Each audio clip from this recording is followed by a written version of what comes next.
Welcome to the Slop Temple. We pray this video helps. In this video, I will explain how to set up your Tacx bike trainer. First, carefully unbox all the components, ensuring nothing is left behind. Find a stable, level surface in your training area, making sure you have at least 1 meter of clear space around the trainer for safety and comfort. This initial placement is crucial for a secure and enjoyable indoor cycling experience. Take your time with this step to prevent any wobbling during your rides. Next, prepare your bike by removing the rear wheel. Depending on your bike's axle type, you'll need to install the appropriate adapter or quick-release skewer into the trainer.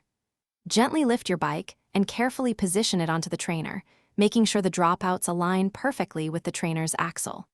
Tighten the skewer or through axle securely, ensuring there is no play, which is vital for stability and safety during your ride.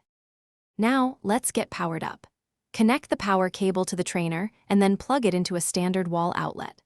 Once powered, download the Tacx training app on your smartphone or tablet from your app store.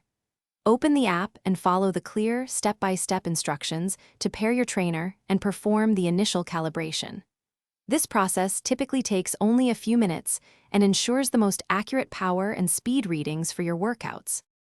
With everything set up, it's time for your first ride.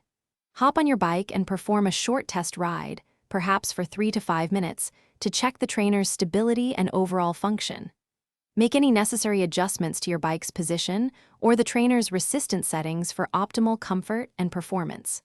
Finally, dive into the Tacx app to explore the wide array of training programs, virtual routes, and structured workouts designed to enhance your indoor cycling experience. Thanks for watching. Consider subscribing if we helped you.